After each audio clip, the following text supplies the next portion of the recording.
അസ്സലാമു അലൈക്കും വറഹ്മത്തുള്ളാഹി വബറകാതുഹു. പ്രിയപ്പെട്ട രക്ഷിതാക്കളെ, വിദ്യാർത്ഥികളെ, സമസ്ത കേരള ഇസ്ലാമിക വിദ്യാഭ്യാസ ബോർഡ് 3-ാം തരത്തിലേക്ക് പുതുതായി പരിഷ്കരിക്കപ്പെട്ട തദ്രീബു തിലാവയുടെ 4-ാമത്തെ ചാപ്റ്ററാണ് വായിക്കുന്നത്. നിങ്ങളുടെ കയ്യിലുള്ളത് വിശുദ്ധ ഖുർആന്റെ വർക്ക് ബുക്കാണ്.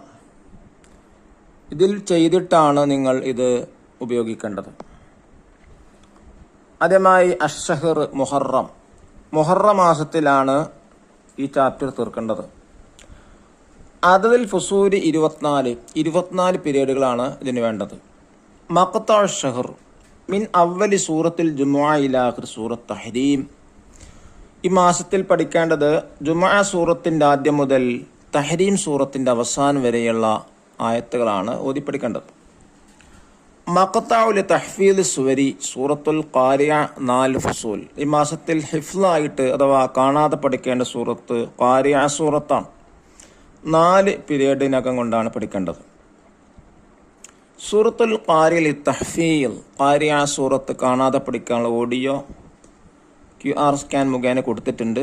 നിങ്ങളത് ഉപയോഗിക്കുക. ഞാൻ എല്ലാ വീഡിയോയിലും QR കോഡ് സ്കാൻ ചെയ്യേണ്ട വിധം കാണിച്ചു തന്നിട്ടുണ്ട്. സൂറത്തുകൾ പരിചയപ്പെടാം. സൂറത്തുൽ ജുമുഅ മദനിയ. നബി സല്ലല്ലാഹു അലൈഹി വസല്ലമ തങ്ങൾ മദീനയിലേക്ക് ഹിജ്റ വന്നതിന് ശേഷം വരുന്ന അവതരിപ്പിച്ച ആയത്തുകൾക്കാണ് എന്ത് പറയാ, മദനിയ എന്ന് പറയുന്നത്. 11 ആയത്താണ്. തർത്തീബുഹ 62ാമത്തെ സൂറത്താണ്. സൂറത്ത് തഗാബുൻ മദനിയ. ആയാത്തുഹ 14 ആയത്തുകളാണ്. ആയാത്തുഹ 11 ആയത്തുകളാണ്. 11 ആയത്തുകളാണ്. തർത്തീബുഹ 63ാമത്തെ സൂറത്താണ്. സൂറത്ത് തഗാബുൻ മദനിയ. ആയാത്തുഹ 18 ആയത്തുകളാണ്. തർത്തീബുഹ 64ാമത്തെ സൂറത്താണ്. സൂറത്ത് ത്വലാഖ് മദനിയ. ആയാത്തുഹ 16, തർത്തീബുഹ 65. 16 ആയത്തുകളും 65ാമത്തെ സൂറത്തുമാണ്. സൂറത്ത് സഖ്റുഫ് മദനിയ. ആയാത്തുഹ 16, തർത്തീബുഹ 66. 16 ആയത്തുകളും 66ാമത്തെ സൂറത്തുമാണത്. അങ്ങനെ 5 സൂറത്തുകളാണ് മുഹറം മാസത്തിൽ പഠിക്കാനുള്ളത്. പാരായണം കേട്ട് പരിശീലിക്കാം. താഴെ കൊടുത്ത ഓരോ സൂറത്തിൻ്റെയും QR കോഡാണ്. അത് സ്കാൻ ചെയ്തിട്ട് നിങ്ങൾ അതെന്ത് ചെയ്യുക, നന്നായി കേട്ട് പഠിക്കും. ഈ നെക്സ്റ്റ് പേജ് എന്താ പറയുന്നത്, ഹുറൂഫുൽ ലിസാൻ 2. നാവിൽ നിന്ന് പുറപ്പെടുന്ന അക്ഷരങ്ങളെ 2-ാം പാർട്ടാക്കി തിരിച്ചിട്ടുണ്ട്. അതിൽ 9 അക്ഷരങ്ങളാണ്. ഇതിൻ്റെ മുന്നത്തെ പാഠത്തിലെ 9 അക്ഷരങ്ങൾ വേറെ പറഞ്ഞിട്ടുണ്ട്. മൊത്തം 18 അക്ഷരങ്ങളാണ് നാവിൽ നിന്ന് വരുന്ന അക്ഷരങ്ങൾ. നോക്കൂ, യാ നാവിൻ്റെ മധ്യത്തിൽ നിന്നാണ് വരേണ്ടത്. ജീമും യാവിൻ്റെ മധ്യത്തിൽ നിന്നാണ്.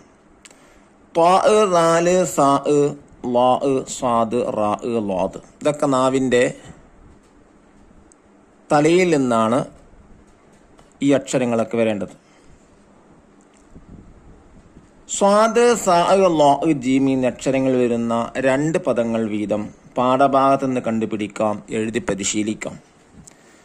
5 സൂറത്തിൽ നിന്നാണ് ഓരോ അക്ഷരത്തിനും 2 വീതം ഉദാഹരണം എഴുതേണ്ടത്. സ്വാദിന് നോക്കൂ, അസ്വലാ, ഫസ്വദ്ദു. സാവിന് ഫന്തസിറു, ലതുബഅസുന്ന. ളാഇന് അൽ അലീം, യുഅലു. ജീമിന് എന്താണ്, അജലഹുന്ന ലിയുഖ്രിജ. ഇനി നെക്സ്റ്റ് പേജിൽ എന്താണ്, പദങ്ങൾ എഴുതി പരിശീലിക്കാം. ആദ്യം എന്ത് ചെയ്യുക, നന്നായി വായിച്ച് പഠിക്കുക, എന്നിട്ടാണ് എഴുതേണ്ടത്. കദ്ദബു, ബഅസ, അസ്വാജ, അസാബ, യലഅന, ഫതുബിഅ. ഓരോന്നും 3 തവണ ആ 4 വരിയിൽ നോക്കിയിട്ട് എങ്ങനെയാണ് എഴുതേണ്ടത് നോക്കിയിട്ട് നടുവത്തെ 2 വരിയിലാണ് ഉൾപ്പെടുത്തി എഴുതേണ്ടത്. പാഠഭാഗത്ത് നിന്ന് കണ്ടെത്താം. വൽ അർള തഗാബൻ സൂറത്തിലെ 3-ാമത്തെ ആയത്താണ്. 586ാമത്തെ പേജ്.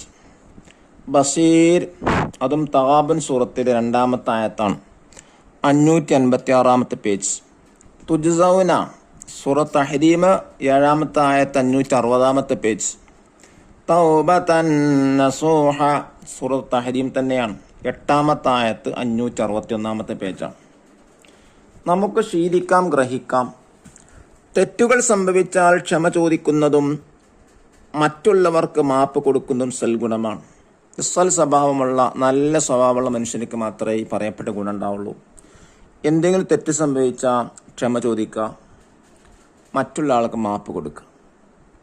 ദുആഉൽ ഖുർആൻ, ഈ ഖുർആനിൽ ഒരു പ്രാർത്ഥന നോക്കൂ. തവഫനി മുസ്ലിമൻ വഅൽഹിഖ്നി ബിസ്സാലിഹീൻ. ഒരു ദുആണ്, കാണാതെ പഠിക്കുക. എന്നെ മുസ്ലിമായിട്ട് മരിപ്പിക്കുകയും സജ്ജനങ്ങളോട് ചേർക്കുകയും ചെയ്യണമേ എന്നർത്ഥം വരുന്ന ദുആണ്. കൂട്ടുകാരൊക്കെ പഠിക്കാം. ഇനി നോക്കും, മാസാന്ത മൂല്യനിർണ്ണയം. ഇതിൽ ഉസ്താദാണ് ചെയ്യേണ്ടത്. അധ്യാപകൻ കുട്ടിയുടെ മാസാന്ത പഠന പ്രവർത്തനങ്ങൾ വിലയിരുത്തി താഴെ യോജിച്ച കോളത്തിൽ സ്റ്റാർ നൽകാനാണ്.